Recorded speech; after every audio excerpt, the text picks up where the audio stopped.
episode on Orlando Bull. Today we got Mr. Wade Simmons. Just checking out his resume. He wears a few hats.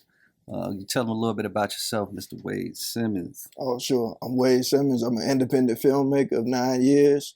Also a funeral service worker going on 16 years, and I also train for pro wrestling. So a jack of all trades and a master in none. We see. You was born and raised Chicago? Absolutely, yeah. Well, what part of the city? So I was originally born on the west side in the Humboldt Park area. I grew up between Lawndale and the Humboldt Park area, went to Jensen. That's kind of where I found my love for being a filmmaker. Mm-hmm. I always brought my video camera to school and working with some of the other students, like making up cartoon characters and stuff.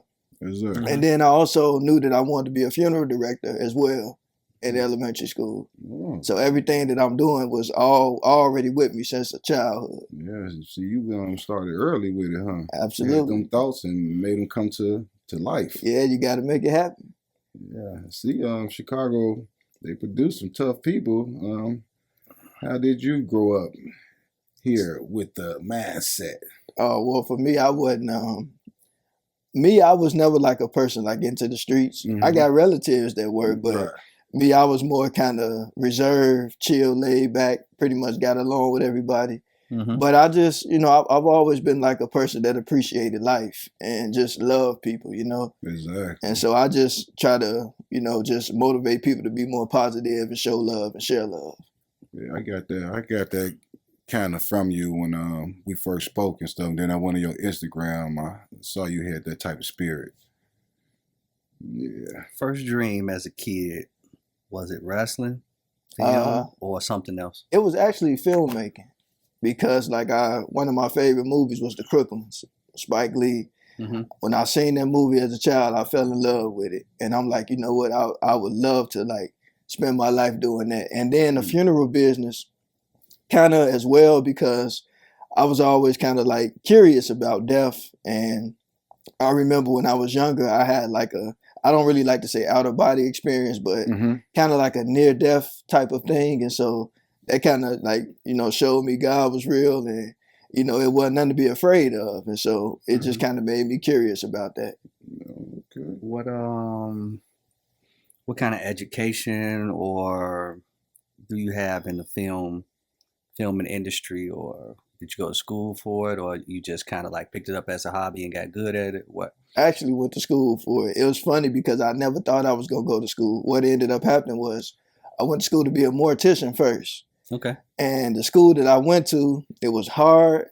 I didn't know, I had finally, got through it by the grace of God. But once I got to the end of it, we had to take these exit exams. And so I was like, man, if I don't pass this exit exam, I better look to do something else. So mm-hmm. I went to Vegas to work with my uncle, because he has a plumbing business. Okay. And I'm like, this is my family thing, but it's not me. So I'm like, I got to do something I like. So I remember praying. I'm like, God, what I'm going to do? And then I'm like, you know what? I'm going to go to film school. Nope. Right when I went to film school, I passed the funeral director part of the test. It was just crazy how everything happened. Check that cool stuff out, man. Yeah. That's what's up.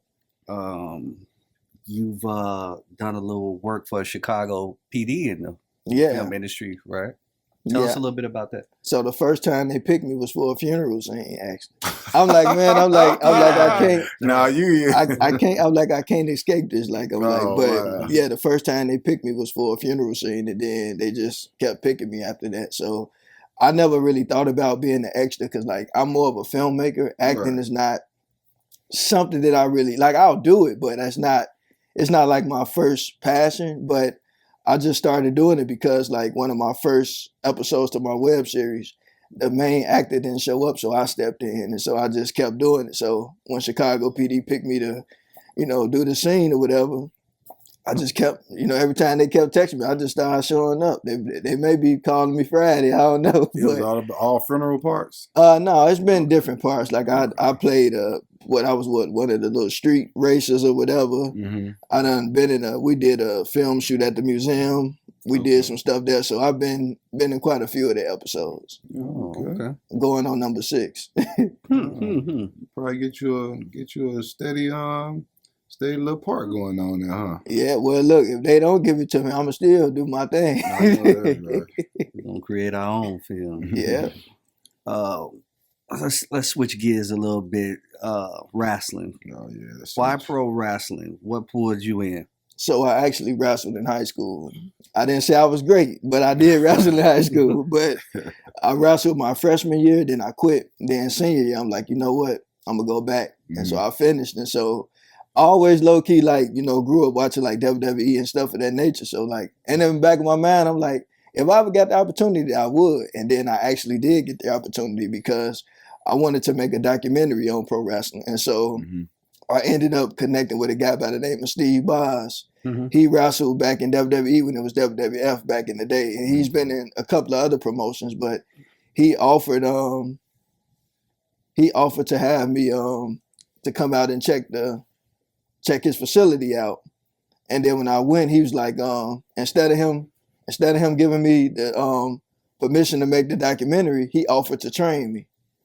So I was like, you know, he said, when you want to start? So I'm like, I'll start next week. Right. That's cool. Was training for wrestling hard? It was really hard, but it was really fun. Like it, you know, I met a lot of people like, and it was cool because I got a chance to meet some of the people who was in WWE, some of the people in AEW, and like, you know, it was kind of nice to get a chance to work with people personally, you know, and kind of see the up and coming next generation of wrestlers, like what they go through to train. So I had a lot of fun. You know, I'm still affiliated with it, but I did it more as a hobby, you know, because my first passion is funeral service and filmmaking. So, you know, wrestling was just a hobby for me. You ever break some arms or seen some people get their arm broke? My friend Jalen, he sprained his ankle because like everything that I do, I bring my brothers with me. So, you know, in the funeral business, my friends, they work with me, you know, going to the hospitals, nursing homes, servicing families.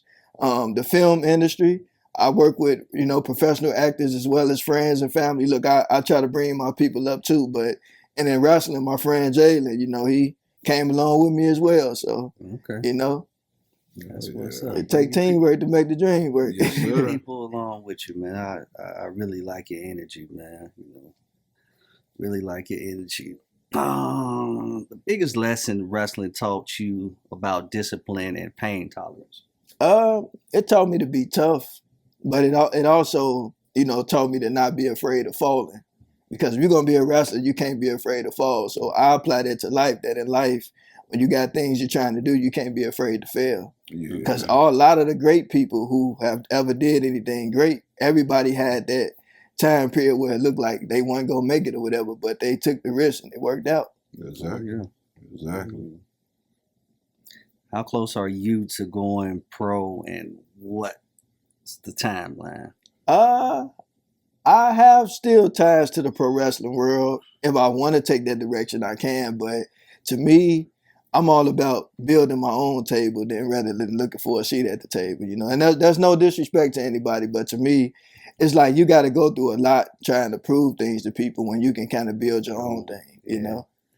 Yeah, I understand. We got time to be auditioning tap dancing. We got all that talent. It's no shortcut to hard work, but smart work pays off. You can say that again. I wanted to touch back in on the mortuary work, like your first day on the job.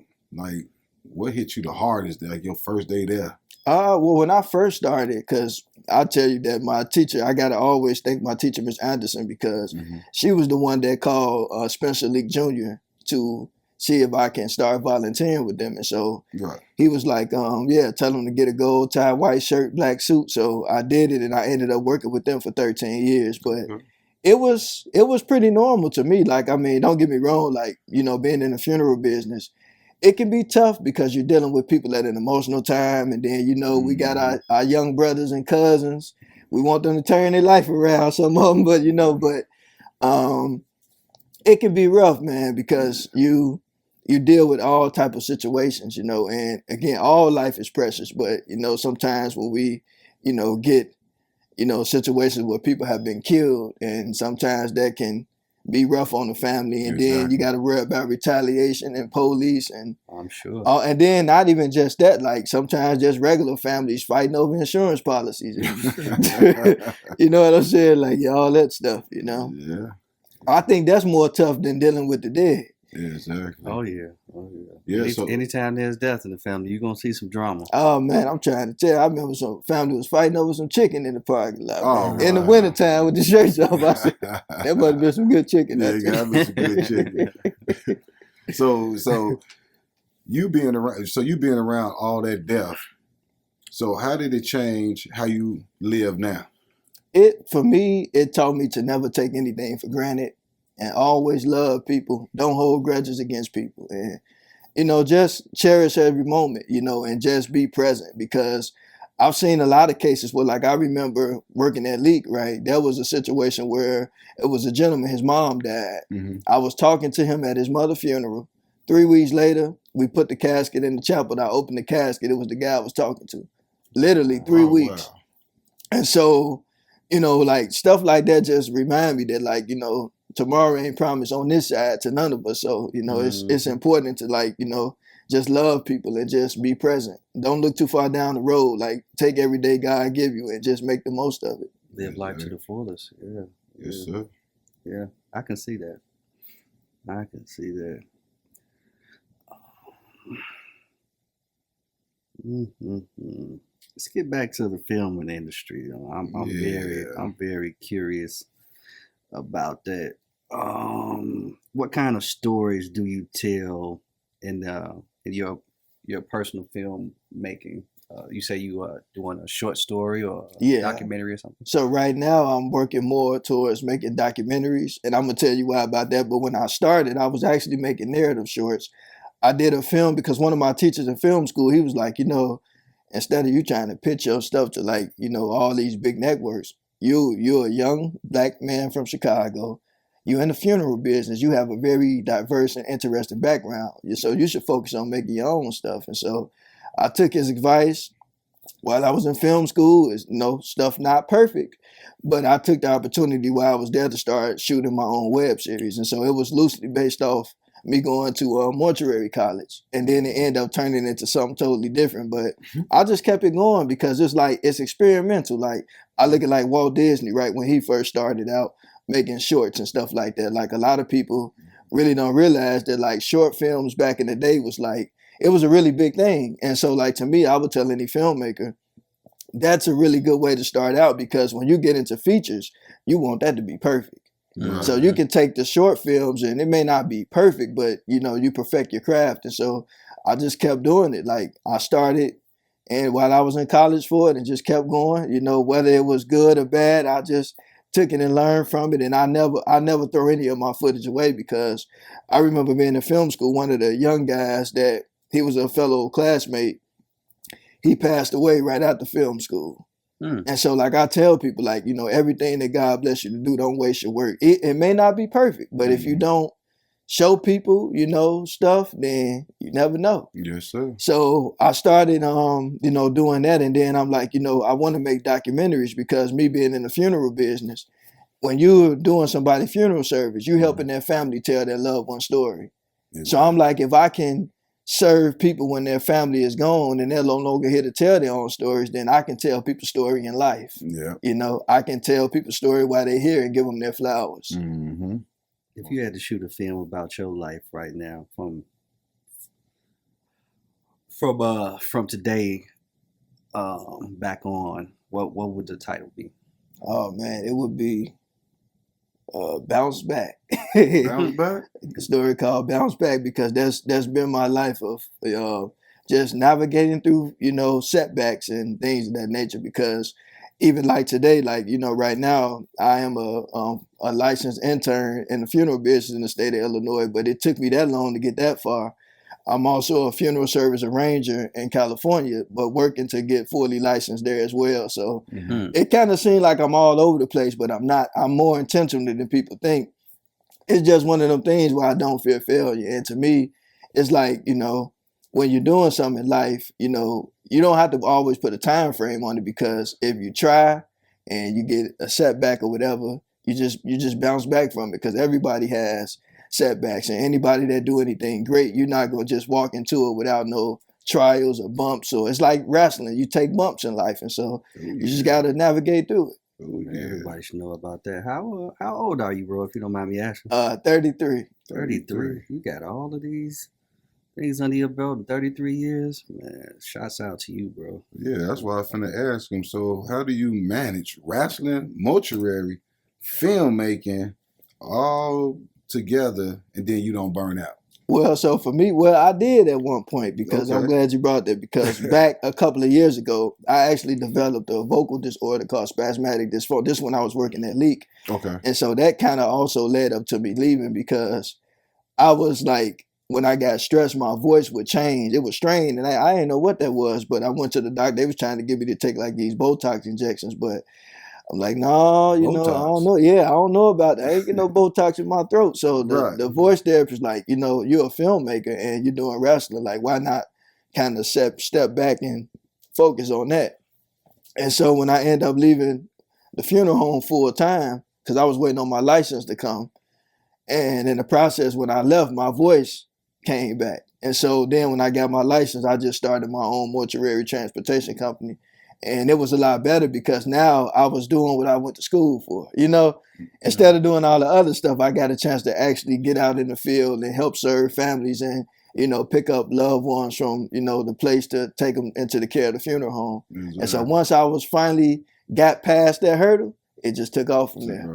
So you plan on having your own funeral home? Man, after seeing what they go through, I don't know, man. I had to pray about that one, because it's a great business, but it's, you know, when you own a funeral home, people don't want to talk to the workers. They want to talk to the owner. So it's a big, you know, like I said, I'll always make myself available to serve, but who knows, you know, maybe. Yeah. Okay. What's next for you in the next 12 months? God willing to, you know, get fully licensed in Illinois and California, because I've been kind of back and forth kind of thing. But other than that, just, you know, just taking every opportunity, as long as it's good, just taking every opportunity I can, you know, get. What part of California are you licensed in? Well, all of it is like, it's one. So basically to be a mortician, every state is different. So once you go to school, you have to sit for what's the national board exam. So once you pass that, you every state is different. So like here in Illinois, you have to hold a license to be a funeral director and an embalmer. Okay. So in California right now, I'm in the process of just getting a funeral director license. But when my full license clears here, then I'll just reciprocate the embalming license. Okay. So every state is kind of weird, but it's like, you know, yeah, they don't make it so easy for you to move around. Right. Okay. But what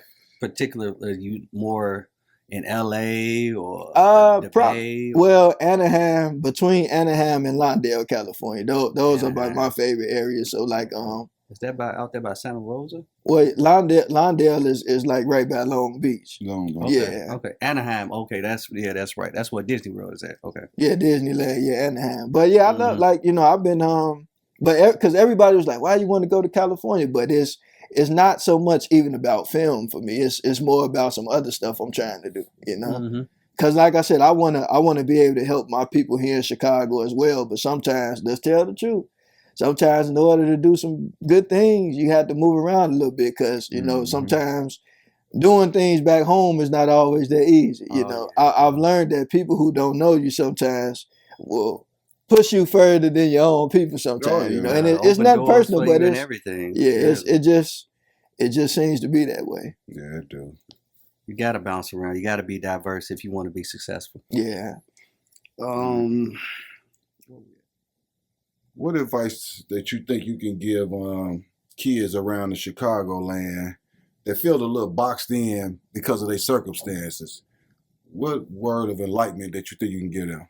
I would tell them like this, you know, optimize every opportunity, and like, you know, don't let your surroundings, you know, pull you down. Like, take all your stuff as inspiration. Like, and like, we living in the age now, like, especially for those who want to be filmmakers and stuff, you got cell phones, you know, you got all kind of stuff that even when I was a kid, we didn't have like all this stuff that they have now. So it's like, you know, it's a lot of ways like to kind of get away from your surroundings, you know, but you just got to be careful though where you keep your mind at. And, you know, don't spend too much, you know, time focusing on like what everybody else is doing. Like, yeah, it's a time and place. Like for me, I have a time frame that I consume media, and I got to cut off. you know, because when you're trying to get things done, you got to focus. Yeah, Mhm. you do.